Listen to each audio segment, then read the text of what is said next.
sangat baik dan penting. Ke siapa? Orang nggak ada yang ulang tahun, lu samatin ulang tahun. Pak Denny, ya. Penjelasan saya ini mungkin memang agak berat Anda pahami ya, tapi akan coba pelan-pelan saya jelaskan. Mengucapkan selamat ulang tahun itu esensinya luar biasa. Apa sih makna dari ulang tahun? Semakin sering Anda mengucapkan selamat ulang tahun kepada orang lain, ya. Itu semakin hebat, akan mencetak Anda menjadi orang kaya. Karena prinsipnya begini. Ketika Anda ingin mengucapkan selamat ulang tahun pada seseorang, satu, minim Anda harus tahu siapa orang tersebut dan kapan dia lahir. Kalau Anda tahu seseorang kapan lahirnya dan sekian banyak orang Anda tahu kapan lahirnya, berarti ingatan memori Anda kuat. Oh gitu. Semakin banyak yang Anda beri ucapan selamat ulang tahun, itu menunjukkan bahwa link Anda, partner Anda, teman Anda semakin banyak. Tahu nggak? Memori yang kuat, partner yang banyak, itu adalah modal kita untuk menjadi kaya. Bener lagi nih dia. Bener lagi nih dia. Ini satu hal. Tapi selamat ulang tahun. Loh, dia belum ulang tahun. Dia belum ulang tahun. Cuma satu hal. Saya jadi kaya. Sebenarnya dia harus mampu mengingat semua orang yang ulang tahun, orang-orang terdekat. Karena dia tidak punya handphone smart. Kita akan kembali setelah yang satu ini. Balik lagi, Cak. Itu kan misalnya yang namanya ulang tahun itu kan bisa disimpan di memori yang lain. Kan kita punya komputer, smartphone. Itulah masalahnya. Masalahnya apa? Saya nggak punya. Iya, makanya kamu tuh tapi akhirnya itu membentuk memori saya untuk mengingat ulang tahun orang lain. Kita memilih pasangan itu penting loh buat hidup Anda. Iya, supaya kita lancar. Saya itu dulu tahun 90 saya penghasilan per bulan sudah 15 juta. Tapi kenapa sampai sekarang saya belum kaya? Nah, itu kenapa? Karena waktu itu memang baru rencana saya. Loh, sebulan 15 juta, tapi itu masih rencana. Iya, kalau Anda punya rencana, Anda punya harapan menjadi orang kaya. Iya. Kalau rencana saja tidak punya, wow. Anda tahu pemain hebat sepak bola Zinedine Zidane? Tahu. Itu era tahun 90-an akhir. Iya, Prancis lah pokoknya. Anda tahu David Beckham? Tahu. Berarti Anda suka bola. Terus apa hubungannya? Karena saya ini penggemar Real Madrid. Oke, terserah Anda mau Real Madrid atau apa. Tapi kalau Anda suka sepak bola, suka olahraga terutama sepak bola, ini termasuk cara kaya tanpa berbau mistis. Nah, itu kayak gimana? Saya lakukan. Saya penggila bola. Saya hanya mengumpulkan dana dari teman-teman. Ya klub mana yang dijago, dia yang dijago. Jangan berjudi loh ya. Nggak boleh berjudi. Jangan judi lu, udah judi itu. Tuh, saya kan hanya mengumpulkan, yang judi kan mereka. Sama. Lu tuh gimana sih? Lu itu juga judi. Komeng. Nggak bisa dong judi. Judi sama itu, Meng. Nggak beda itu. Iya, nggak beda. Lo tidur situ tuh, gue bakar lo. Ini apaan, Meng? Lo tidur situ. Gue nyalain lo. Panas. Coba pegang pan ini. Panas, Pak. Panas apa sih lu? Panas, lu muka gede gitu. Panas, Meng. Apa sih lu? Malu lu badan gede. Pak, panas lu. Panas. Coba saya pengen dengar apa yang disampaikan Komeng. Nah, di situ ada si Husen, Pak. Si Husen kok siapa si Husen itu? Itu yang suka nungguin keramat-keramat. Kuncen ya Husen. Kamu kalau nggak ngerti itu tanya. Yang suka nungguin tempat itu namanya juru kunci, dipanggil Kuncen. Bukan Husen. Betul. Tahu loh, Le. Pak, ini yang keluar ada atau Komeng? Terserah, milih nih. Loh, Anda nggak keluar berarti? Hah? Anda nggak keluar?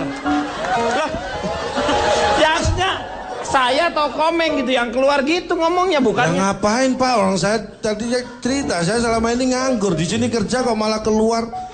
Iya benar. Makanya pilihannya Anda atau Komeng yang keluar nih? Nggak usah, kita di sini aja. Kalau mendingan kita tiga-tiganya keluar biar orang pada merhatiin siapa yang kejang duluan. Orang meneliti juga harus tahu. Ini kalau kita mistis, biasanya kan ada dampak negatifnya. Nah itu tuh. Dampak negatifnya apa itu? Ya nggak positif, yang jelas dampak negatif itu. Diuraikan dong, diuraikan. Nah gini. Nanti tapi ya, kita akan lihat dampak negatifnya seperti apa setelah yang satu ini. Kita lanjut. lanjutkan kembali dengan efek negatif dari hal-hal mistis. Kalau kita misalnya mau cepat kaya. Ini, silakan. Efeknya apa aja? Cak. Kita fokus saja pada mencari pesugihannya. Ya, pesugihan. Negatifnya adalah satu, wasting time. Membuang-buang waktu karena ketidakpastian. Kemudian juga ribet. Itu unsur yang bisa saya jelaskan. Karena dalam pesugihan itu ada perjanjian dengan setan. Iya. Anda bisa bayangkan, kita janjian dengan orang saja kadang-kadang kecewa, nggak datang-datang, apalagi dengan setan. Ada janjian dengan setan, dia kelihatan nggak, Iya. wasting time, sia-sia. Kadang-kadang dia sudah datang, kita nggak tahu. Dia sudah pulang, kadang-kadang kita nggak tahu. Itu kan wasting time, buang waktu. Yang berikutnya adalah kontrak yang tidak jelas. Anda tahu, ada tumbal, ada umur yang dikontrakkan itu terjadi pada pesugihan. Biasanya orang yang pesugihan itu kadang-kadang tumbalnya anak sendiri, Pak. Iya, betul. Jadi anaknya waktu itu setahun yang lalu itu kelas 6 SD. Iya, Sekarang perempuan. Sekarang Sekarang ditumbalkan kelas 1 SMP. itu bukan tunggal, itu bukan tumbal Pak, itu naik kelas. Dia naik kelas. Tapi Anda harus tahu, Harus tahu apa? dia memang kelas 1 SMP. Iya, tapi kakaknya kelas 3 SMA. ya wajar, lu tumbalnya di mana? Tumbal ametung. Tumbal ametung. Oh, tunggul itu. Yang ditumbalkan adiknya yang paling kecil, Pak. Lu ngapain cerita kakak-kakaknya lah? Lo biar Anda tahu silsilah keluarganya. Gak usah. Lu kirimin ke gua fotokopi kartu keluarganya nih, Pak. Nih, gitu. Jadi gua langsung tahu adeknya nih. Nih, Pak, ini nih adeknya, ini yang ditumbalin. Ngapain gua harus tahu kakaknya 3 SMA? Saya takutnya kalau saya jelaskan nanti Anda tanya kakaknya kelas berapa gitu. Udah ngalah dong, Bapak udah emosi. Udah cerita langsung ke yang adeknya. Adiknya, yang ini yang saya bilang yang jadi tumbal itu adiknya. Udah mulai ini, Pak, nih, Masa udah mulai. bayangkan, ini kan baru melahirkan tetangga saya itu. Masa anaknya yang paling kecil, Iya. umur 4 bulan, belum bisa ngomong. Anak kecil itu wajar, 4 bulan belum bisa ngomong.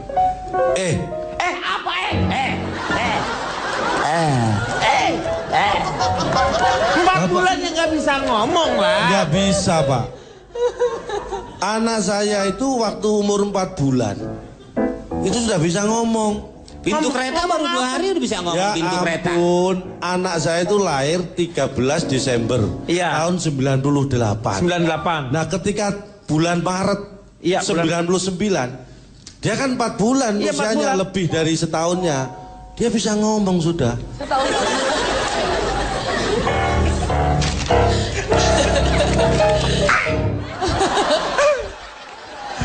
Udah Pak, udah Pak, biarin. Nih ada nggak nih sebenarnya tumbal, ada nggak? Kalau nggak ada nggak usah. Jadi orang jadi sakit darah tinggi, stroke, asam urat semua pada nambah. Pak, kita tidak mau mensejahterakan keluarga Calontong ya? Bisa nggak sih Pak kita sejahterakan keluarga Calontong dengan cara menumbalkan Calontong? Kita lempar ke laut sama kepala kerbau Pak. Sepertinya itu ide yang cemerlang. Orang anaknya setahun lebih mah ya iyalah tuh bisa ngomong. Lah itu Anda bilang nggak bisa tadi. Tadi kan lu bilangnya 4 bulan. Lu anak lu kan 1 tahun 4 bulan. Anda sih beda-bedain anak orang. Tuh beda-bedain apa? Ini udah ngotot. Beda-bedain. Ini anaknya yang ditumbalin itu umur berapa? 4 bulan. Bayi, Bisa Pak. Iya, sekarang ditumbalin enggak itu? Nggak tahu kan anak dia, Pak. Masa? Lu tadi kan ngomong tumbal. Lah, maksud Tumbal. saya, tumbal itu bisa ke anak. Makanya anak itu harus dijaga baik-baik. Siapa Jadi tahu. anaknya nggak ditumbalin? Nggak tahu, Ngapain lu Pak. cerita? Kita kan nungguin. Gua udah ngomongin kan, kirain gua dengerin, oh anaknya mau ditumbalin. Kan itu tetangga saya. Ya ini ada tetangga Nggak satu. usah tutup. Nih, tetangga lu masukin ke sini. Lu sate semuanya. Sate. Pak, tapi ini satunya tetangga saya juga ini. Ya kenapa? Tetangga kamu kenapa di situ? Mau saya ceritakan? Nggak usah. Udah Pak.